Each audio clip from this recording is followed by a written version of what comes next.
Hey everyone, I am back here with you today and just wanted to share some insights. Today I had a most awesome interview with a very young, talented writer who is actually working through his second book.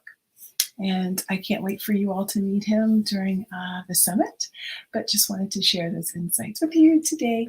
So, one of the things that I wanted to go over, I've been working through self-confidence with you over the week. And there are 15 laws of success that were developed back in the early 1900s by Napoleon Hill, who actually took the time out to interview a large swath of business professionals and successful people throughout his career on behalf of Andrew Carnegie. And that's how he endeared himself to Andrew Carnegie. And the reason why I want to share these 15 success principles with you is because I think it is key that not only young people learn it, but adults, all people should learn these beautiful 15 principles of success. One of them is self-confidence. I'll give you the other 14. So I want to make sure I don't miss them. A definitive aim. Being very crystal clear on what you're aiming at, what your goal is. Number 2 is self-confidence. I've been talking about that for the last few days. It is so important to have that inner knowing, that inner drive, and that inner just commitment and resolve to the fact that you can do anything you put your mind to. A habit of saving. That's very important for you preparing for tomorrow with regards to your finances and your resources, and to have initiative and leadership. I think that that's really, really key, because whenever you're engaging in anything, regardless if you work for other people or if you work for yourself, having your own initiative, yet that own get up and go, and being a leader is key to succeeding in anything that you do. Having an imagination, I tie that back to creativity. It's something that I talk about all the time. That's why we focus on STEAM and not just STEM, because creativity is what drives us. It's what affords us the opportunity to truly, truly create things out of nothing and produce new industries, produce new products, produce new, just recreating the world anew with the thoughts that come from your mind. Enthusiasm. I think that the joy that I have for living in life and just wanting to see all of our young people thrive and lead with self-confidence. Enthusiasm is something that's really, really important. Showing up and being excited and enthusiastic. Self-control. What person succeeds without having mastery over their being, and being able to understand that extremes place us out of control and also keep us off course, and doesn't afford us the opportunity to maintain that laser-eyed view on our aim and our goal. The habit of doing more than you're paid for. I would say that is over delivery. And I think it is extremely important that we always over deliver. If you have a task or you have something to do, give it more than is required at all times. It will always come back to you. A pleasing personality. Well, I don't know if I have one. Just kidding. I think that personality is important, just like enthusiasm.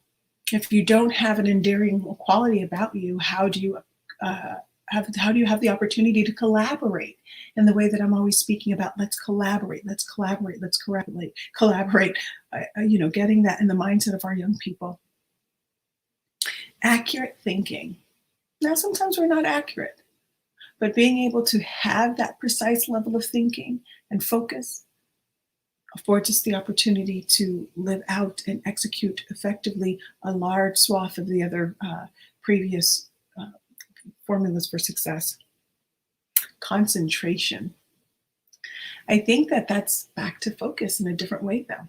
Being able to hold a somewhat single-minded focus and concentrate on whatever it is that we're tasked to do, or that we task for ourselves to do, whatever it is. When we're being creative, having a sense of concentration is extremely important, as well as accurate thinking. Cooperation, is that not in line with collaboration? It's so interesting. I have not read these 15 in their entirety before now. I'm reading them to you.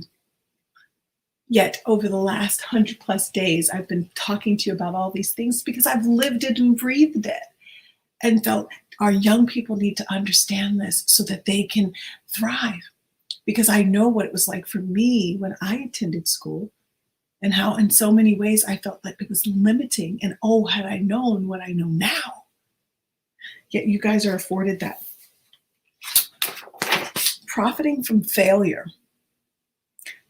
I know we've talked about this before as well. Quite often we think success means that you never actually fail in anything, which is quite frankly untrue. Even when you cut a check for speed, there are times when we fall short. And in falling short, we grow, we learn, and it affords us the opportunity to see things in a more creative way. It helps us to actually concentrate more, be more focused. There are so many different things that we can learn from that. Tolerance. When you are working in an environment with teams, or you run an enterprise, being able to tolerate our differences and to work collaboratively, seeing new creative ways to actively engage with one another, is how you thrive, not only as an employee, but also as an entrepreneur, because you understand the importance of diversity of thought. And lastly, practicing the golden rule, which I'm going to explain thoroughly before we go. Practicing the golden rule will teach you how to make use of this great universal law of human conduct in such a manner that you may easily get harmonious cooperation from any individual or group of individuals. Lack of understanding of the law upon which the golden rule philosophy is based is one of the major causes of failure of millions of people who remain in misery, poverty, and want all their lives. This lesson has nothing whatsoever to do with religion in any form, nor with sectarianism, nor have any of the other lessons of this course on the law of success. When you have mastered these 15 laws and made them your own, as you may do with the period of as you may do within a period of from 15 to 30 weeks. So we're going to have to put a plan together. We're going to put together a model and a workbook. You will be ready to develop sufficient personal power to ensure the attainment of your definite chief aim. It's back to number 1. So practicing the golden rule over a up to 30-week period. It is through our concentrated effort, our focus, our ability to collaborate, be creative. All of these things coming together helps us learn persistence, perseverance, grit, and determination. And those, along with these 15, are how you thrive and succeed in life. So with that, I will see you again tomorrow. I am so grateful for you tuning in, and I look forward to the opportunity to share this amazing summit that's coming up May 17th through the 20th. Trust me, it's going to be amazing. It's going to change a lot of lives, and hopefully it will be yours. Bye-bye now.